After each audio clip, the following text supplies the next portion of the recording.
السلام علیکم dear reader and listeners, Urdu novels library میں آپ کا ڈھیر سارا ویلکم۔ رمز جنون کی ایپیسوڈ 79 کا پارٹ 1 لے کر حاضر ہوئی ہوں۔ اگر آپ نے ابھی تک میرے اس چینل کو سبسکرائب نہیں کیا تو جلدی سے ابھی سبسکرائب کر دیں، لائک اینڈ شیئر کریں اور اپنی رائے کامنٹ باکس میں لازمی دیں۔ اور عشق نعمان شاہ کس کس نے ریڈ کیا ہے مجھے جلدی جلدی بتائیں آ کے کامنٹ باکس میں۔ تو چلیں اسٹارٹ کرتے ہیں۔ اور ایک بات اور، اسٹارٹ کرنے سے پہلے جو عشق ارحام ہے نا، میں آپ لوگوں کو بار بار بتا کر تھک چکی ہوں۔ کامنٹ باکس میں ایک ایک کو رپلائی کیا ہے میں نے کہ عشق ارحام کے جو رائٹر ہیں انہوں نے مجھے فی الحال ناول کو سٹاپ کرنے کے لیے کہا ہے۔ 66 ایپیسوڈ سے آگے وہ ناول کو دوبارہ لکھیں گی اور پھر اس کے بعد جو ان کا جو نیکسٹ سیزن ہوگا نا اس میں وہ کنٹینیو رکھیں گی۔ تو پلیز آپ لوگ اس بات کو سمجھا کریں۔ کچھ لوگ آ کے کامنٹ باکس میں اتنی بدتمیزی کرتے ہیں نا، تو پھر بدتمیزی کرنے کے لیے تو میرے چینل نہیں نا بنایا ہوا۔ اب میں نہیں چاہتی کہ میں اپنی بھی زبان گندی کروں اور آپ لوگوں کے ساتھ بھی مطلب کوئی ایسی بات کر دوں کہ آپ لوگوں کا دل دکھے۔ تو پلیز آپ لوگ بھی اس چیز کو سمجھا کریں کہ اگلا بھی انسان ہے۔ تو اب آپ، امید ہے کہ میری بات سمجھ میں آ گئی ہوگی، اور بہت اچھے لوگ بھی ہیں جو اس چیز کو سمجھتے ہیں، لیکن کچھ لوگوں کو بات سمجھ میں نہیں آتی۔ تو پلیز آپ لوگ تھوڑا سا جو ہے وہ خیال رکھا کریں کہ کوئی ایسی بات نہ ہو کہ اگلے کا دل خراب نہ ہو، اور ایسی بات منہ سے نکالا ہی نہ کریں کہ آپ کو بھی کوئی ایسی بات کی جائے آگے سے کہ آپ کے دل کو بھی کوئی مینس کے نا ٹھیس پہنچے۔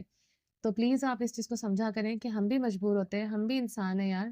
ایک ایک گھنٹہ ڈیڑھ ڈیڑھ گھنٹہ بیٹھ کے ریکارڈ کرو، اس کے بعد ایک ایک ڈیڑھ ڈیڑھ گھنٹہ اس کی ایڈیٹنگ ہوتی ہے۔ اب ظاہر سی بات ہے سارے گھر کے کام وغیرہ ہر چیز کی رسپانسبلٹیز کو چھوڑ کے ایک سائڈ پہ کر کے ہر چیز کو مینیج کر کے پھر میں آپ لوگوں کے لیے ویڈیوز کو ریکارڈ کرتی ہوں۔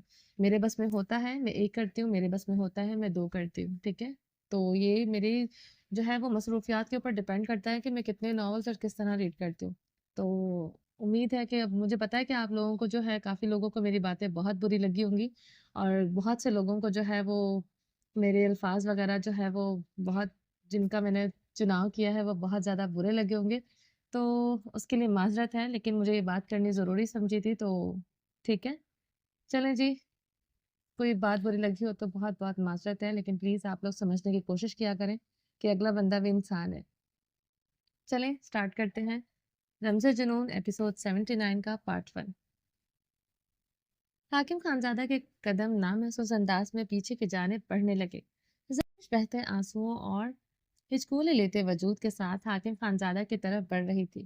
کپ کپاتے لب مسلسل بابا کی مالا جپ رہے تھے۔ حاکم خان کے پاس چھپنے کی کوئی جگہ نہ تھی، نہ اس کے قدم اب پیچھے کی جانب بڑھ رہے تھے۔ وہ مجسم ہو گیا تھا، وہ آج کیسے اپنی بیٹی کی پکار نظر انداز کر سکتا تھا؟ دل پھٹ نہ جاتا، ایسے جیسے آج اس کا وجود زلزلوں کے زد میں آتے پھٹ رہا تھا۔ مقابل کا روتے ہوئے ہنسنا حاکم خان کے پور پور میں درد کی لہریں سرایت کر چکا تھا۔ وہ 5 سال کی وہ 5 سال کی زرمش کا بابا کی پکار نظر انداز کر سکتا تھا، مگر آج کیسے؟ آج کیسے؟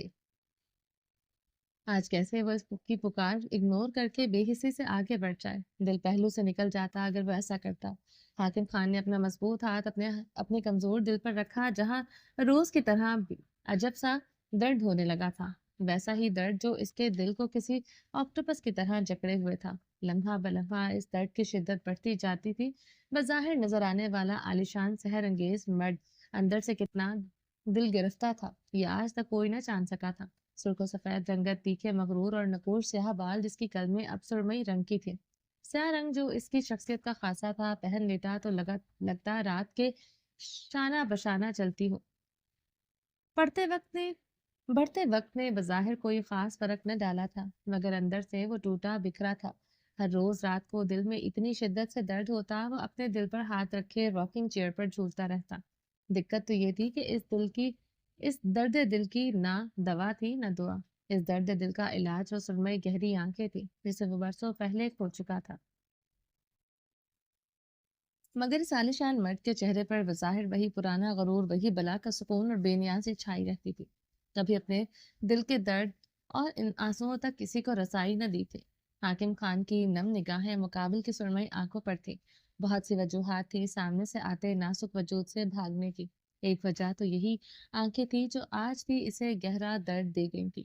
اسے لگ رہا تھا آج یہ درد اس کی جان لے کر رہے گا۔ بابا، وہ چھوٹے چھوٹے قدم اٹھاتی روتے ہوئے اس کی طرف بڑھ رہی تھی، اب اس کے قدم لڑکھڑا رہے تھے۔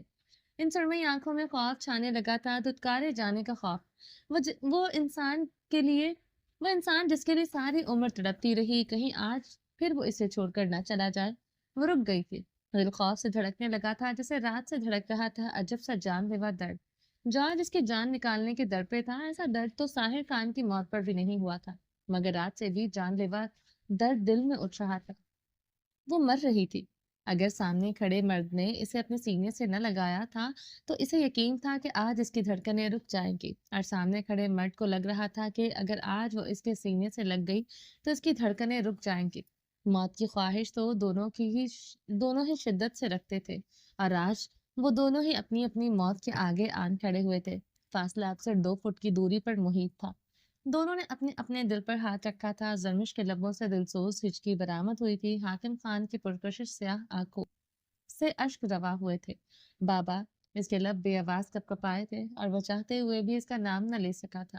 ساری عمر تو سامنے کھڑی وجود سے نفرت کا پرچار کرتے آیا تھا، تو آج 21 سال بعد کیسے اس سے محبت کا بھرم بھرتے لگ جائے۔ آخر مغرور حاکم خان کو اپنی انا بھی عزیز تھی۔ وہ اپنی بیئرڈ پر ہاتھ پھیرتے اسی لمحے اپنا رخ پلٹ گیا تھا۔ زرمش حاکم خان کی چوڑی پشت دیکھتے ہنسنا شروع ہو چکی تھی۔ حاکم خان جو اندر کی طرف بڑھنے لگا تھا، اس حسیس نے اس کے قدم جکڑ لیے تھے۔ حاکم خان کو اپنے قدم اس فولادی زمین میں جکڑتے محسوس ہونے لگے۔ اب وہ ہلنے سے قاصر تھا۔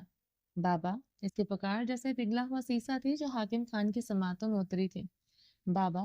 وہ ہچکیوں سے پکار رہی تھی۔ حاکم خان کے دل کے درد نے شدت اختیار کی تھی۔ آپ پلٹ گئے تو یقین ہو گیا، آپ میرے بابا ہیں۔ اگر آج سینے سے لگا لیتے تو یقین مانے مجھے لگتا تو آپ میرے بابا نہیں ہیں۔ زرمش کے لرزتے لب ٹوٹے لفظوں سے الفاظ ادا کر رہے تھے۔ حاکم خان نے اپنا نچلا لب دانتوں تلے بے دردی سے پیوست کیا تھا۔ مجھے تو یہ بھی نہیں پتا آپ دکھتے کیسے ہیں بابا جان۔ کبھی آپ میرے سامنے آئے ہی نہیں، اور جب کبھی آپ آئے بھی تو یہ بتانے آپ مجھ سے کتنی شدت سے نفرت کرتے ہیں۔ زرمش کے لفظ حاکم خان کی سماعتیں چیر رہے تھے۔ وہ بمشکل ہی اپنے قدموں پر کھڑا تھا۔ مجھے صرف ایک بار بتائیں بابا جان، مجھ سے نفرت کیوں کرتے ہیں؟ زرمش اپنی سوالیہ زخمی نگاہیں حاکم خان کی پشت پر گاڑتے روتے ہوئے سوال کر رہی تھی۔ اس سوال کا جواب تو تھا حاکم خان کے پاس، مگر کھوکھلا بے جان۔ مجھے زیادہ باتیں نہیں کرنی آتی، مجھ میں کوئی خاص بات بھی نہیں۔ اگر ہوتی تو ساحر خان پور کا نہیں میرا دیوانہ ہوتا۔ شاید آج مجھے حاکم خان کی محبت کی ضرورت نہ پڑتی۔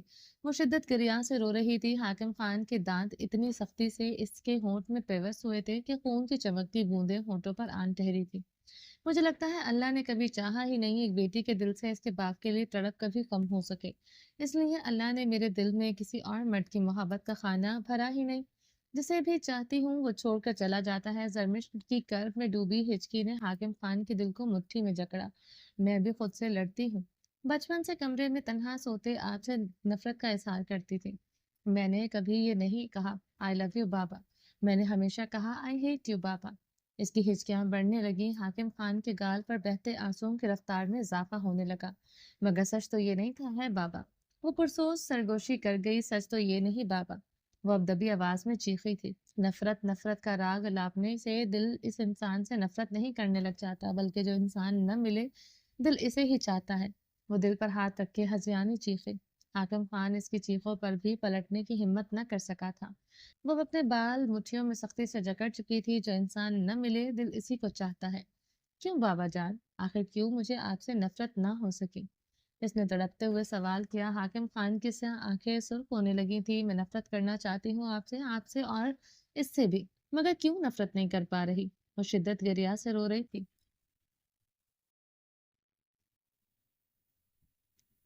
مجھے سمجھ نہیں آتا میں ظالم جابر صفاق حاکم خان سے نفرت کیوں نہ کر سکی۔ اس کے لفظ اب ہچکیوں کی نظر ہونے لگے تھے۔ وہ درد کی انتہا پر اب بات بھی نہ کر پا رہی تھی۔ کیا واقعی میں ایک بیٹی کے لیے باپ کی محبت اتنی ضروری ہوتی ہے، اور باپ کے لیے بیٹی کی محبت کے اس کے احساسات کی کوئی ویلیو نہیں ہوتی؟ یہ سوال نہیں تماچا تھا جو حاکم خان کا اپنے گال پر اپنی بیٹی کی طرف سے پڑا تھا۔ اچھا کرتے تھے جب بیٹیوں کے پیدا ہونے پر ہی اسے زندہ دفنا دیتے تھے۔ روتے روتے مٹی کی آغوش میں سو جاتی تھی۔ آپ بھی مجھے میری ماں کے ساتھ دفنا دیتے، مجھے تو درد بھی نہ ہوتا، نہ آپ کو درد ہوتا۔ حاکم خان کا مضبوط جسم اب لرزنے لگا تھا۔ کیوں مجھے زندہ رکھا؟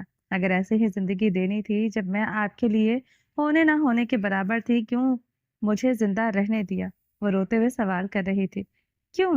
کیوں بابا؟ کاش آپ ایک بار میرے دل کے زخموں کو دیکھ لیتے۔ آپ کو پتہ چلتا بابا میں کتنی تکلیف میں ہوں۔ کاش میں بھی آپ کی طرح ہوتی، نفرت کے بدلے میں آپ سے اتنی نفرت کرتی جتنی شدت سے آپ مجھ سے کرتے ہیں۔ مگر میں آپ اور ساحر خان سے کبھی نفرت نہیں کر سکی، نہ کبھی کر سکوں گی۔ حالانکہ آپ دونوں سے نفرت مجھے سب سے زیادہ ہونی چاہیے تھی۔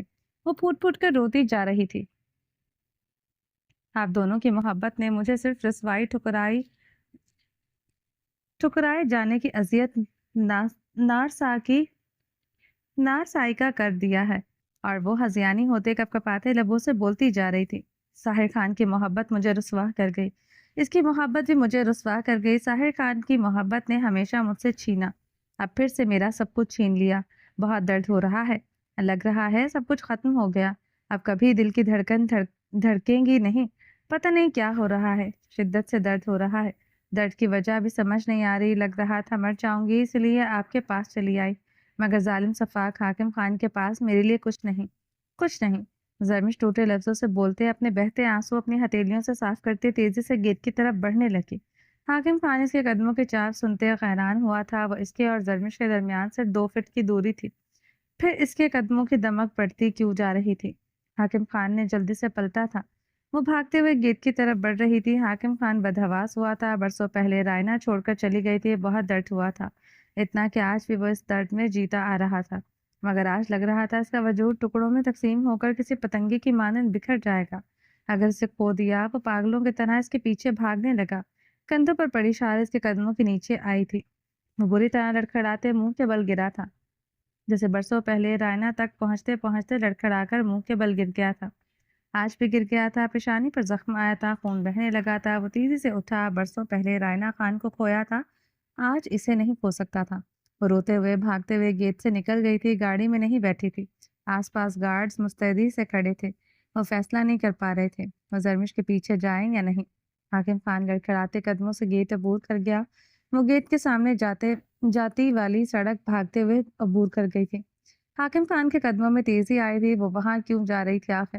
حاکم خان شش و پنج میں مبتلا ہوا، دل خوف سے دھڑکنے لگا۔ زرمش کی شال اس کے شانوں پر پڑی تھی، سلکی چاکلیٹی رنگ کے بال پشت پر جھول رہے تھے۔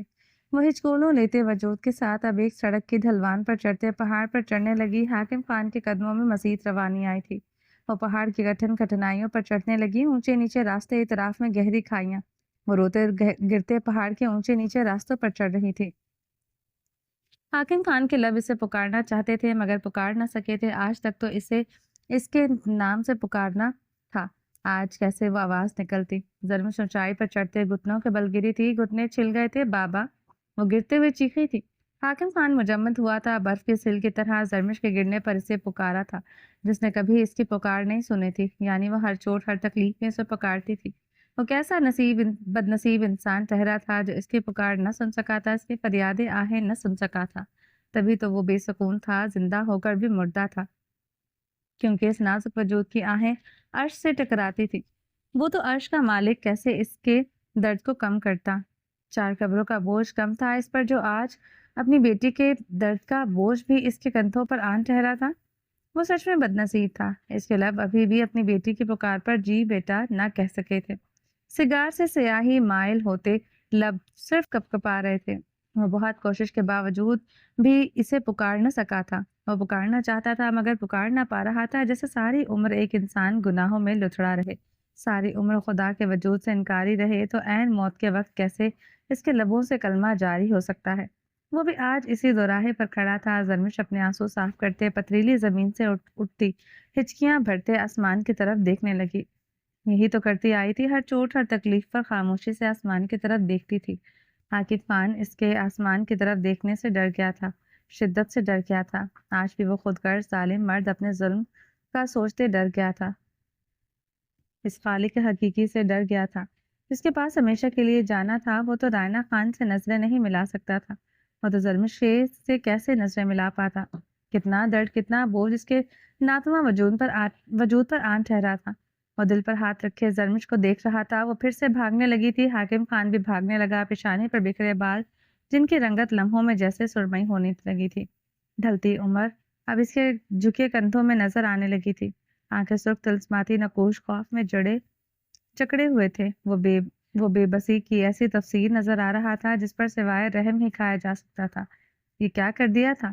یہ کیا کر چکا تھا؟ اپنے درد کی وجہ سے ایک معصوم سے وجود کو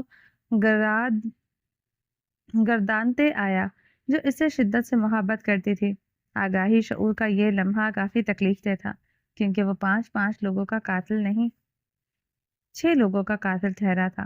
آج اس کے لرزتے کندھوں پر ایک اور وجود کا قتل بوجھ آن پڑا تھا۔ وہ تھا اپنی بیٹی کا قتل، اور یہ قتل اس نے سب سے سفاکے سے کیا تھا، بڑی ہی بے رحمی سے۔ درد ہی درد تھا، آنکھوں میں دھندلا پن آن ٹھہرا تھا۔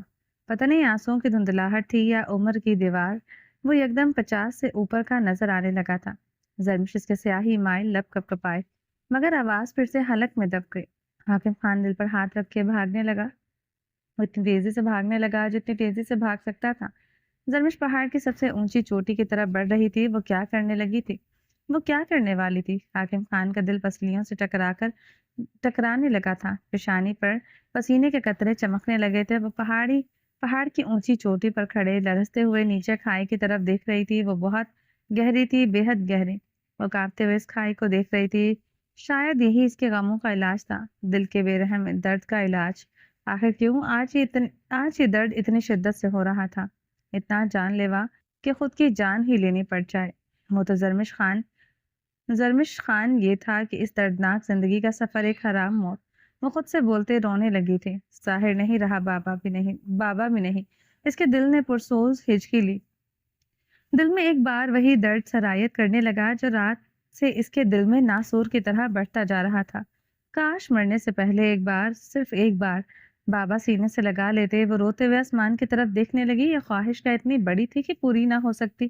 وہ اپنے رب سے شکوہ کرنے لگی۔ حاکم خان پترائی آنکھوں سے زرمش کی پشت کو دیکھ رہا تھا۔ وہ پہاڑ کے کنارے پر جھولتی کھڑی ہوئی تھی۔ آئی لو یو بابا جان۔ وہ آسمان کی طرف دیکھتے حلق کے بل چیخی تھی۔ پہاڑوں سے ٹکراتی آواز اسی کی طرف پلٹنے لگی۔ حاکم خان کی آنکھوں سے بہتے سیال مادے میں اضافہ ہونے لگا تھا۔ یکدم وہ آنکھیں میچتے آگے کو ہوئی تھی۔ آئی لو یو ٹو بیٹا۔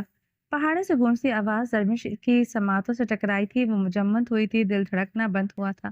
وہ بے یقینی سے بلند و بانگ پہاڑوں کو دیکھ رہی تھی جہاں سے آئی لو یو ٹو بیٹا کی صدائیں آ رہی تھیں۔ اپنے چکراتے وجود کو بمشغول سنبھال پا رہی تھی، پلٹنے کی ہمت نہ تھی۔ یہ سب اگر خواب ہوا تو؟ اس نے گہری پرسوز ہچکی بھری تھی۔ آئی لو یو بابا۔ اس کے کپکپاتے رب آہستگی سے جنبش پہ ڈھلے تھے۔ آئی لو یو ٹو میری جان۔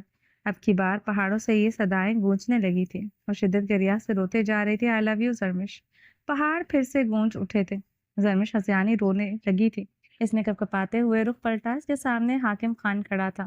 وہ سرنفی میں ہلاتے بے یقینی سے حاکم خان کو دیکھ رہی تھی جو اسے دیکھتے ہی اپنی باہیں واہ کر گیا تھا۔ زرمش کی آنکھیں صدمے اور بے یقینی کی کیفیت میں خطرناک حد تک کھلی تھی۔ آپ میرے بابا ہیں؟ وہ بے یقین ہوتے روتے ہوئے سوال کرنے لگی۔ اور حاکم خان کا دل کیا یہ پہاڑ اسے خود میں سما لے۔ تمہارا بابا ہوں؟ حاکم خان بمشکل ہی بول پایا تھا۔ کیسا بد نصیب باپ تھا، سامنے ہوتے ہوئے بھی یقین دلانے کی ضرورت تھی۔ آپ حاکم خان ہیں؟ اس نے روتے ہوئے پھر سے معصومیت سے سوال کیا۔ اب کی بار حاکم خان کے لبوں سے آواز نکل نہ پائی تھی۔ گلا رن گیا تھا، آواز آنسوؤں میں دب گئی تھی۔ وہ فقط سر ہلا کر رہ گیا تھا۔ میں آؤں بابا جان؟ اس نے روتے ہوئے پوچھا۔ دتکارے جانے کا خوف اسے زرد کر چکا تھا۔ حاکم خان کی پرکشش جان لیوا آنکھیں ٹوٹ کر برسی تھی۔ اب تو وہ حرکت کرنے سے بھی قاصر تھا۔ وہ اپنی پلکوں کو جنبش دے گیا تھا۔ زرمش سامنے کھڑے انسان کے پلکوں کی جنبش کو اس بات میں ہلتے دیکھ کے ہنسنا شروع ہو چکی تھی۔ اس کی بھیگی آنکھیں آسمان کی طرف اٹھی تھی، تشکر سے لبریز آنکھیں۔ دل میں درد کم ہونے لگا تھا۔ وہ روتے ہوئے آسمان کی طرف دیکھے جا رہی تھی۔ رب سے شکوے ختم ہونے لگے تھے۔ زرمش نے حاکم خان کی طرف دیکھا۔ وہ ابھی تک باہیں واہ کیے کھڑا تھا۔ وہ ہنستے ہوئے حاکم خان کی مضبوط باہوں کی طرف بڑھنے لگی۔ وہ ہنستے ہنستے روتے حاکم خان کی طرف بڑھ رہی تھی۔ شال زمین بوس ہوئی تھی۔ اسے کسی چیز کا اب ہوش نہ تھا۔ سامنے اس کا بابا جان کھڑا تھا جو اسے اپنی جان سے پیارا تھا۔ برسوں کی خواہش سڑک پوری ہونے لگی تھی۔ وہ تھا اپنے باپ کی آغوش، اس کا لمس، اسے بھی وہ لمس محسوس کرنا تھا۔ وہ خوشبو سونگنی تھی۔ آخر کیسا ہوتا ہے باپ کا لمس، باپ کی خوشبو؟ یکدم اس کے پاؤں کسی پتھر کے ٹکرایا تھا۔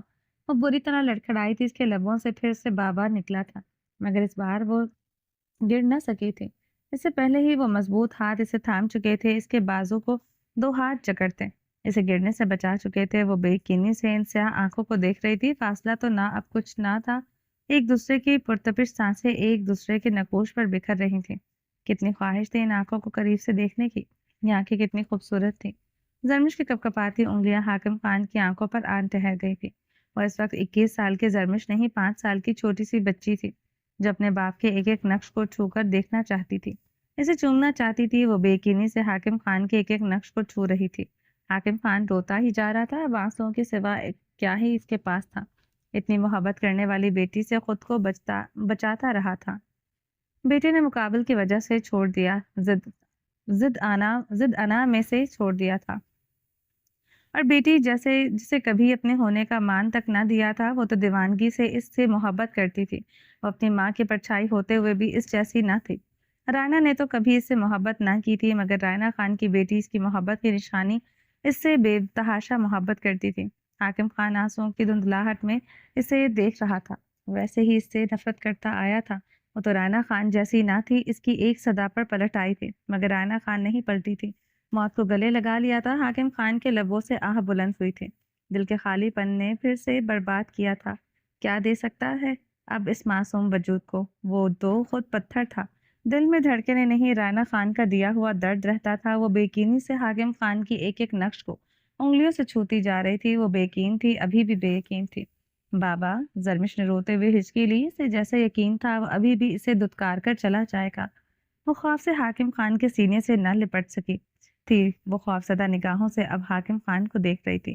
حاکم خان ایک قدم پیچھے ہوئے تھا۔ زرمش لٹھے کے مانند سفید۔ حاکم خان اپنے کندھوں سے شال اتارتے اس کے گرد مضبوطی سے لپیٹ گیا تھا۔ زرمش نے بے یقینی سے آنکھیں پھیلائی، اپنے گرد اپنے باپ کی شال لپٹے دیکھی۔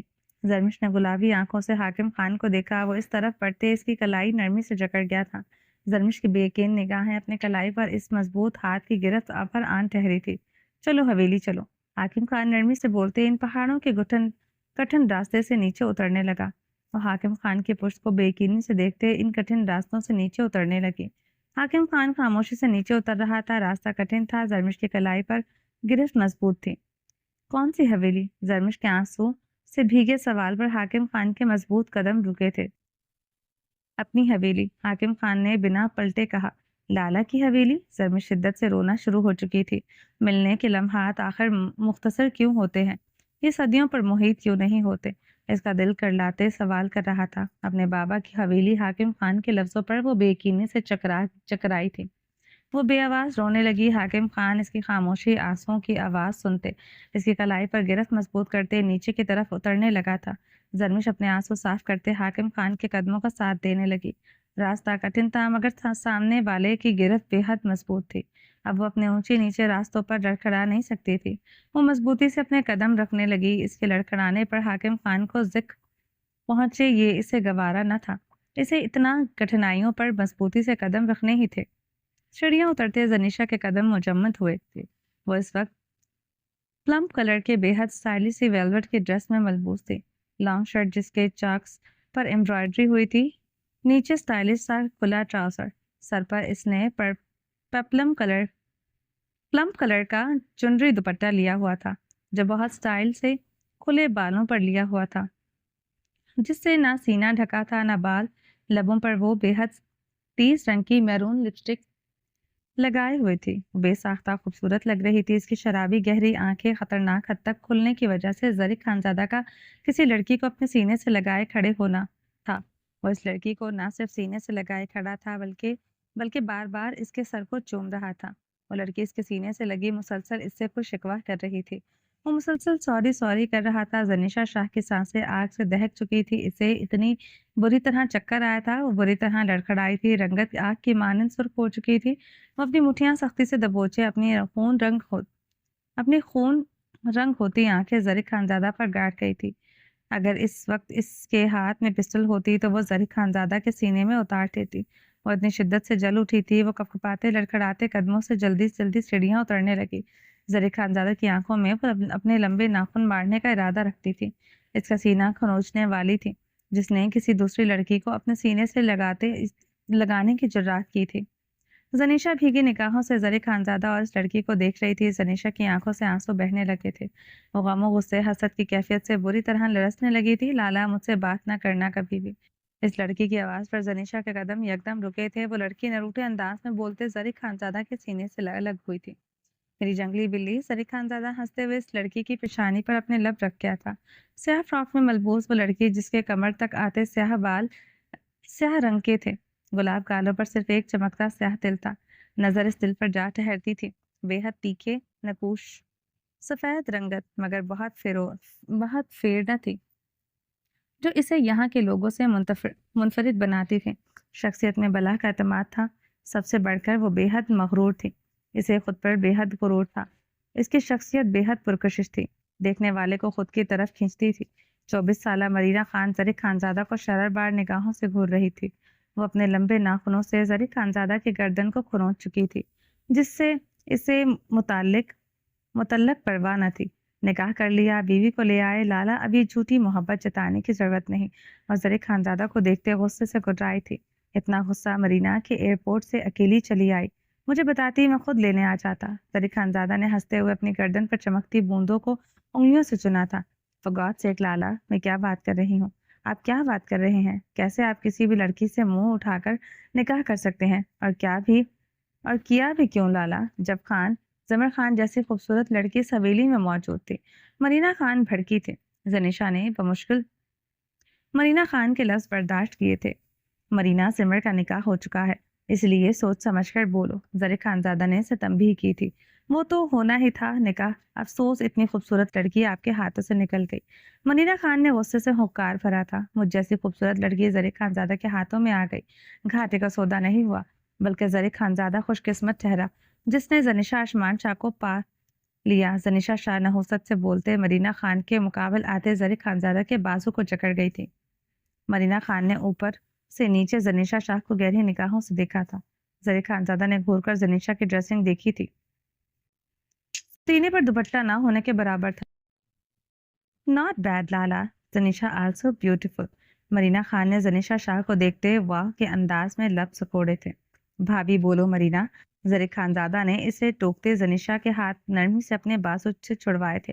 ایک تو وہ لوگ لاؤنج میں کھڑے تھے، دوسرا وہ اپنی بیوی کی اتنی نزدیکی برداشت نہیں کر سکتا تھا۔ وہ لمحوں میں حواسوں پر سوار ہونے لگتی تھی۔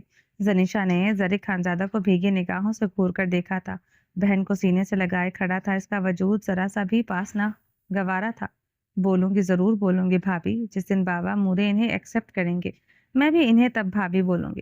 اس سے پہلے I'm sorry, Marina Khan دو ٹوک لہجے میں بولتے تبریز خان کی طرف پڑھی جو ابھی لاؤنج میں داخل ہوا تھا۔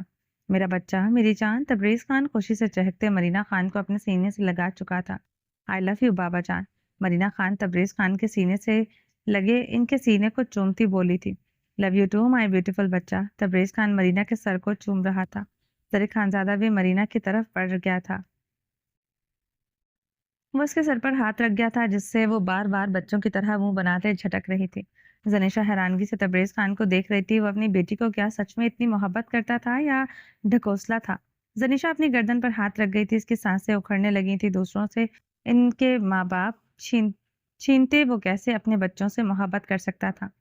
زنیشا تیز تیز قدموں سے سیڑھیاں چڑھنے لگی، سانسیں بند ہو رہی تھی، سانسوں کو انہیل کرنا تھا۔ زرق خانزادہ کی نیلی آنکھوں نے دور تلک اس کا پیچھا کیا تھا، اور اس کی اکھڑتی سانسیں دیکھ چکا تھا، وہ بھیگتی آنکھیں بھی تھی۔ زاویار خانزادہ اسی اثنا میں حویلی داخل ہوا تھا۔ مرینا خان کو دیکھتے اس کے بھاری قدم رک گئے تھے، اس کے شانوں پر جھولتی شال کو دیکھتے زاویار خانزادہ کے چہرے پر ناگواری چھائی تھی۔ مرینا خان بھی کم و بیش اسے انہی نظروں سے دیکھ رہی تھی۔ سامنے کھڑا انسان جتنا سحر انگیز خوبرو تھا، اتنا ہی مغرور تھا۔ اگر سامنے کھڑے مرد خود پر اتنا غرور نہ ہوتا تو خوشی خوشی اس کا ہونا پسند کرتی۔ مغروریت خود پر نازا ہونا مرینا خان کو لگتا، وہ صرف اس پر جچتا تھا، سامنے کھڑے انسان پر نہیں۔ وہ زاویار خانزادہ کو دیکھتے پراسرار اپنی شال اوڑھ گئی تھی، اسے کوئی مسئلہ نہیں تھا دوسروں کی پسند میں ڈھلنے کا۔ وہ سر سے پیر تک سامنے کھڑے آدمی کی پسند میں رنگ سکتی تھی، مگر وہ انسان اسے اپنی مٹھی میں چاہیے تھا، وہ اس کی ہوتی تو وہ بھی مکمل اس کا ہونا چاہیے تھا۔ السلام علیکم زاویار، مرینا خان نے اسے دیکھتے سلام کیا تھا۔ لالا بلایا کرو، میں زرق کی ہی طرح ہوں تمہارے لیے۔ زاویار خانزادہ چپتی نگاہ تبریز خان پر ڈالتے اپنے کمرے کی طرف لمبے لمبے ڈاک پھرتا چلا گیا تھا۔ زاویار خانزادہ کی بات پر تبریز خان کی رنگت متغیر ہوئی تھی، وہ تو ابھی بھی بہت کچھ سوچے بیٹھا تھا۔ لالا ٹھیک کہتے ہیں، لالا بولا کرو انہیں۔ زرق خانزادہ مرینا خان کو ٹوکتے سیڑھیوں کی طرف تیزی سے بڑھ گیا تھا۔ بابا، آپ لوگ ڈیسائیڈ کر لیں میں زاویار کو کیا بولوں، ایک طرف آپ سب لوگ کہتے ہیں میرا نکاح زاویار سے ہوگا، دوسری طرف میں اپنے ہونے والے شوہر کو لالا بولوں۔ مجھ سے یہ نہیں ہوگا، یا تو نکاح نہ کریں یا تو لالا بولنے کی ڈیمانڈ نہ کریں۔ مرینا خان تبریز خان کو دیکھتے غصے سے بولی تھی۔ ہم تمہارا باپ ہے تمہارا مرینا، یہ تم کس طرح کی باتیں کر رہی ہو؟ شرم و حیا کا پردہ ہونا چاہیے۔ تبریز خان جواباً پشتوں میں کھٹرایا۔ پھر ٹھیک ہے، زاویار لالا سے میرا نکاح بھول جائیں، کیونکہ میں اپنے لالا سے نکاح تو کم از کم نہیں کر سکتی۔ مرینا خان غصے سے بولتی اپنے کمرے کی طرف بڑھ گئی تھی۔ زاویار خانزادہ کمرے میں داخل ہوا تو عائش کی رنگت اسے دیکھتے زٹ پڑی تھی۔ ابھی کچھ دیر پہلے جو اس کا وحشی روپ دیکھا تھا وہ ابھی تک اس کے حواسوں پر سوار تھا۔ اس بوڑھے غریب کی دردناک چیخیں اسے ابھی تک سنائی دے رہی تھی۔ زاویار خانزادہ عائش کے چہرے پر خوف کی رمق کو گہری نگاہوں سے دیکھتے دروازہ لاک کرتے عائش کی طرف بڑھنے لگا۔ وہ زاویار خانزادہ کو سہمی نگاہوں سے دیکھتے پیچھے کی طرف قدم بڑھانے لگی تھی۔ وہ مہم سا مسکراتے ہوئے عائش کی طرف بڑھ رہا تھا۔ نیلی سمندری آنکھوں میں ٹھہرا خوف اس کی دھڑکنوں میں بھونچال برپا کر چکا تھا۔ وہ اپنی سیاہ شال گردن میں چٹکتے اپنی آنکھوں میں شرارے دہکاتے اس کی طرف بڑھنے لگا۔ اس کی نیلی آنکھوں میں مزید خوف دیکھنے کا تمنائے ہوا تھا۔ ان نیلی آنکھوں کا سپاٹ پن گوارا نہ تھا، جذبوں کی حدت ہونی چاہیے تھی۔ چاہے مقابل کی نیلی سمندری آنکھیں غصے سے دہکیں یا نفرت سے جلنے لگے یا پھر خوف سے لرزنے لگے، وہ اس کی طرف بڑھتے دیوار کے گرد اپنے دونوں ہاتھ جماتے اسے محسوس کر گیا تھا۔ عائش دیوار میں سمائی تھی، ہاتھوں میں موجود زمر خان کے تہہ کیے ہوئے سارے کپڑے زمین بوس ہوئے تھے۔ عائش اب سراسیمگی سے مقابل کو دیکھ رہی تھی، جو ہمیشہ اپنا غصہ، اپنا ہر غم اس پر غلط کرتا تھا۔ چاہے تھپڑوں کی بارش کرے یا پھر اسے بستر پر روند کے آتا تو اسی کے پاس تھا۔ اتنے دنوں سے قریب نہیں آیا تھا، آج تو ٹھوس وجہ تھی۔ عائش کو تو لگ رہا تھا اس قریب مبارک خان کو جان بوجھ کر اس ظالم انسان نے اپنے قہر کا نشانہ بنایا تھا تاکہ اسے بنیاد بنا کر اس کے قریب آ سکے۔ کہاں جا رہی تھی؟ زاویار خانزادہ نے اس کے سر سے سیاہ شال کھسکائی۔ سنہرے نم بالوں کی لٹیں اس کے چہرے پر پھسل گئی تھی۔ وہ اسے گرم نگاہوں سے دیکھتے مہم سا مسکرایا تھا۔ وہ بھیگی نہ ملے یا کیسے ہو سکتا ہے؟ آنکھیں بھی بھیگی ہوتی تھی، وہ خود بھی بھیگی ہوتی تھی۔ زمر کے کپڑے واپس کرنے، عائش نے کپکپاتے لبوں سے جواب دیا۔ زاویار خانزادہ نے ہنکار بھرتے نیچے قدموں میں بکھرے ڈریسز دیکھے تھے۔ ابھی رہنے دو، زنیشا کے ولیمے کی دعوت رکھی ہے میں نے، ان میں سے کوئی ڈریس پہن لینا۔ وہ اسے دیکھتے سنجیدگی سے بولا۔ عائش اس بات میں سر ہلا گئی۔ میں چاہوں تو تمہارے لیے کروڑوں کے ڈریس خرید سکتا ہوں، مگر خریدوں گا نہیں، کیونکہ تمہیں دیکھتے ہوس جاگتی ہے، محبت نہیں۔ عجب سی بیزاریت ہوتی ہے۔ وہ اسے مسکراتی نگاہوں سے دیکھتے ایک بار اپنے اندر کی کھولن پھر سے کم کرنے لگا۔ اس دن کی اس عورت کی نگاہوں کے بیزاریت اسے بھی ابھی تک جلاتی تھی۔ آخر کیوں اس عورت کی بے پرواہی، بے اتنائی چبھنے لگی تھی؟ عائش کے چہرے پر اذیت دیکھتے وہ گہرا مسکرایا تھا۔ بدلہ شدومت سے پورا ہو چکا تھا۔ وہ اس کی باتوں سے اذیت لیتی تھی، مطلب صاف تھا، وہ اسے اپنے شوہر کا درجہ دیتی ہے۔ وہ اس کی کمر میں ہاتھ ڈالتے اسے ایک جھٹکے سے اپنے قریب کر گیا تھا۔ عائش اس کے چوڑے سینے میں آن سمائی تھی۔ ایک خوبصورت عورت، تمہارے خوبصورت جسم کے بغیر یہ مرد نہیں رہ سکتا۔ تم صرف میرے لیے میرا نشہ ہو، جسے ہر حال میں مٹانا ہی ہے۔ وہ اس کے شال سے، اس کے تن سے جدا کرتے اس کی کمر کے سائڈوں کو مٹھیوں میں بے دردی سے بھرنے لگا تھا۔ عائش کے لبوں سے سسکاریاں برآمد ہوئی تھی۔ زاویار خانزادہ کی سانسیں گہری ہوئی تھی۔ وہ سختی سے اسے خود میں بھینچے اس کے جسم کی خوشبو اپنی سانسوں میں اتارنے لگا تھا۔ وہ مدہوشی کی کیفیت میں خود کو جیسے بھولنے لگا تھا۔ وہ بے قرار ہوتے عائش کے نازک وجود کو اپنی گود میں اٹھا گیا تھا۔ عائش لرزتے ہوئے خوف سے اس کی شرٹ مٹھیوں میں جکڑتے اس کی آنکھوں میں دیکھنے لگی، جہاں سرخی گہری ہو رہی تھی۔ وہ اسے گرم نگاہوں سے دیکھ رہا تھا۔ وہ اسے لیے بیڈ کی طرف بڑھتے اسے بیڈ پر نرمی سے لٹاتے اس پر جھکا تھا۔ عائش مقابل کی آنکھوں کا مخمور پن دیکھتے شدت سے گھبرائی تھی۔ وہ جنونی ہو جائے گا، وہ کیسے برداشت کرے گی؟ آج تو لگ رہا تھا اس کی خیر نہیں۔ زاویار اس کی بال گدی سے سختی سے جکڑے اس کا چہرہ اپنے قریب کر گیا تھا۔ عائش کے لبوں سے آہ برآمد ہوئی تھی۔ وہ اسے گہری نگاہوں سے دیکھتے اس کے لبوں پر جھکتے اس کے دونوں لب اپنے لبوں میں پیوست کرتے اپنی شدت اپنا جنون اتارنے لگا۔ عائش اس کے نیچے ماہی بے آب کی طرح تڑپنے لگی تھی۔ وہ اس کا تڑپنا محسوس کرتے اس کے لبوں کو آزاد کرتے اسے اپنے اوپر کرتے اس کی نیلی آنکھوں میں اپنی آنکھیں گاڑ کیا کہا تھا؟ حویلی چل کر تمہارا ڈانس کرنے کا شوق شریفوں کی طرح پورا کروں گا۔ اب اس کمرے کے ہر کونے میں تمہارے ڈانس کرنے کے سارے ارمان پورے کروں گا۔ کمر ہلانا بھول جاؤ گی؟ وہ اسے دیکھ کر دہکتے لہجے میں بولتے اس کی نازک کمر پر اپنی بھاری ٹانگ رکھ گیا تھا۔ عائش اس کی باہوں میں قید نگاہیں جھکا گئی تھی، مگر چہرہ پہلے سے بھی زیادہ زرد ہوا تھا۔ وہ اس کے گالوں پر ٹہری زردی کو بغور دیکھتے رخ پلٹے، کمرے کے تمام لائٹس ریموٹ سے آف کر گیا تھا۔ کمرے میں گپ اندھیرا چھا گیا تھا۔ وہ اس کے اوپر جھکے اس کی گردن پر دانت گاڑے اس کے وجود کو ہر پردے سے آزاد کر گیا تھا۔ کمرے میں دبی دبی سسکیاں عروج پر تھی۔ اتنے دنوں بعد ساویار خانزادہ کا جنون عروج پر تھا۔ عائش پی کے بال لیے سیاہ فراک میں ملبوس مرر کے آگے کھڑی تھی۔ آنکھیں شدت سے بھیگی ہوئی تھی۔ زاویار خانزادہ بیڈ پر کراؤن سے ٹیک لگائے، نیم دراز سیاہ کڑکڑاتی شلوار قمیص میں ملبوس، سگریٹ جلائے ہوئے تھا۔ گیلے بال اس کی پیشانی پر بکھرے تھے۔ وہ سگریٹ کے گہرے کش لیتے عائش پر ہی اپنی سرخ نگاہیں گاڑے ہوئے تھا۔ اس کی آنکھوں کا بھیگا پن اسے کاٹ رہا تھا۔ ایسا بھی کیا ظلم کیا تھا جو وہ آج یوں اپنی آنکھوں پر ظلم کر رہی تھی۔ عائش مرر میں نظر آتے زاویار خانزادہ کے عکس کو دیکھتے اپنی نگاہیں جھکائے اپنی شال سر پر جمائے دروازے کی طرف بڑھی تھی۔ ادھر آؤ۔